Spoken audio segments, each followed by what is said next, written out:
talk about something real quick. I have been a professional creative for like, what now, 7 years, and I want to talk with y'all about some of the things that I regret. I feel like I should do maybe like 3. Honestly, the top thing, oh, this thing is clicking. The number one top thing that I regret is not believing in my own talent. I spent so long believing that I'm just not as talented as the opportunities that were given to me were indicating. Does that make sense? I guess it's like a little bit of imposter syndrome. Like, I was getting these opportunities and I was like, but how did this happen? And like, that is just so silly to me. Like, I posted a video the other day and I was just like, they don't be giving black people nothing, especially black women. They don't be giving us nothing. So like, if you get a dope opportunity, it's because you earned it. There literally is no other option, but you earned that shit. And I just feel like because I was so young when I entered the industry, like I got into my first writer's room when I was 21, there was definitely a part of me that was just like, okay girl, what had just happened? And I also feel like because when you are trying to be in a industry, especially the creative industry, the entertainment industry, honestly any creative industry in general, there is no way to like prove qualification. Do you know what I'm trying to say? Like, everybody else who has like a real job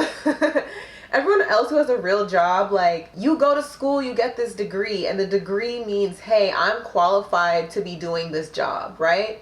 When you are trying to be a writer and you're trying to be in this entertainment industry, girl, you can go get the degree and the degree don't even matter. The degree does not mean, oh, I'm qualified to be in this industry, because you will go into these interviews, nobody even asks, oh, where did you go to school? What did you study? How was that? You know what I mean? Like, if it comes up, yeah, people will talk about it, but that's just more like, oh, we're making conversation.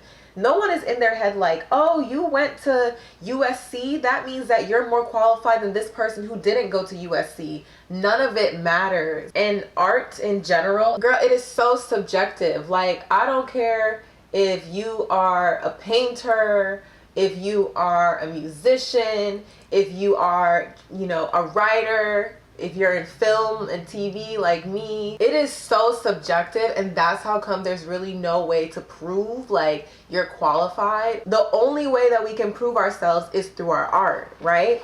And so that leads to my second point, is that I feel like I wasted a lot of time trying to be a perfectionist. Okay, we're artists, right? We're sensitive about our shit, and I think that's fine, but sometimes it gets to a point where it's like, you are so sensitive that you are terrified to even put that shit out there. You are so scared to even let other people see it. And it's true, I'm still like that. I ain't gonna hold you, because y'all don't even know that I write poetry on the side, okay?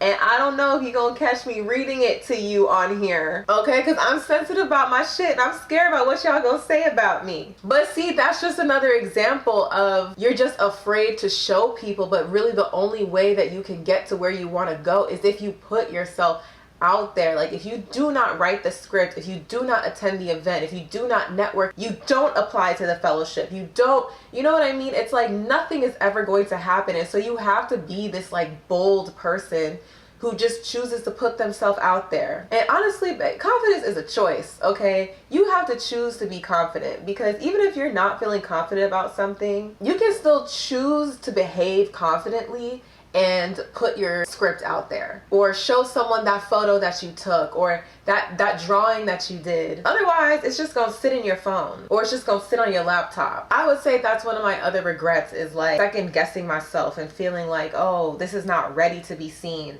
it's not ready to be put out. Like, I will have ideas just sitting in my brain, wasn't even like writing them down or turning them into anything, because I just felt like, oh, but this idea is not ready to like go to script, or it's not ready to, like, I'm not ready to really talk about it with anyone because I don't have this figured out, I don't have that figured out, I don't know how it's gonna end. Like, you never know. Sometimes you might just have a sentence, a log line about what it is that you're trying to write about, and you go and you talk to a producer, or you talk to, even if you just talk to a friend, and you know, you start bouncing ideas off each other, and then next thing you know, you have a full fleshed out idea that you can start. But I just wasn't thinking about it that way. Like, the way that I was thinking about it is like, I need to have every single thing put together before I can talk to anyone about this. It is just not ready. My other regret is probably not trusting in my own timing. Like, I believe in God, and I don't know what you believe in, but I personally believe that everyone has their own individual plan. What someone else got going on has nothing to do with what you're going on, right? There has been times where I was like, oh, I really, really, really wanted that show. Like, my partner and I would have interviewed for a show, and I was like, oh, I really, really wanted that one, and we didn't get it. But everything is about timing. Literally everything is about timing. There's a reason that you don't get that opportunity that you really, really wanted to get. There's a reason why something didn't work out. There's a reason. And at first, I used to take things as rejection. I used to just think, oh, we must not be good enough. Like, or maybe they just like didn't like what we said in the interview. Like, we need to interview better. We need to do this better. We need to do that. But sometimes things are just not for you. Things are simply just not for you. And that is one thing I had to come to terms with, and I honestly regret spending time and mental energy like going through that cycle of like doubting myself because something didn't work out, when really I could have just trusted in God's timing and just give it to the universe and just trust that it's gonna work out. And along this topic, I regret even comparing myself to other people. Like, there's gonna be times where someone you know gets something that you wanted, and it's gonna be like, damn, what did they do that I didn't do? What do they have that I didn't have? And when I tell you, that is the biggest waste of time. Because like I said, some things is just not for you. And you have to be okay with that, because it is okay. It's fine. And you know what else I regret? And this might be the last thing, and this might be the loudest thing. I regret not knowing how to say no. I don't, that just did something to my body. Like, oh my gosh. I feel like as professional creatives, especially if you're of color, especially if you're black, it's like you just be so grateful, so excited to just be in the space, because you know there's not a lot of us. There's not a lot of us that are working professionally. So when you get there, you're like, oh my God, you just feel so grateful that you just want to yes man everybody, yes man everything, or you're just so close to getting there that you just want to yes man everything because you don't want to be a problem. You don't want nobody to say nothing about you. But you have to have boundaries. You have to know when to say no. You have to know when someone is leading your vision in the wrong place, and you have to be the person to be like, nah, that's not what I'm trying to do. This is what I'm trying to do. Let me explain it to you. You just be so excited. Like, you're just like, oh my God, I am living my dream. And that's right, baby, you are. And go do it. Go live your dream.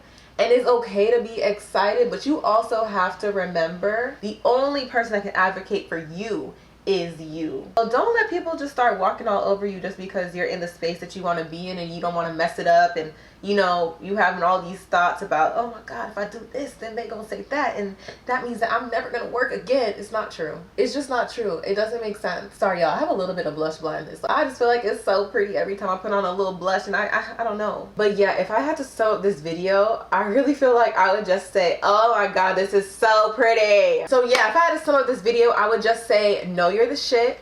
No, not everything is for you. Stop comparing yourself to other people. Stop being so in your head that you don't share your work with other people, and learn how to say no. But I mean, who am I really? Like, you don't have to listen to me if you don't want to.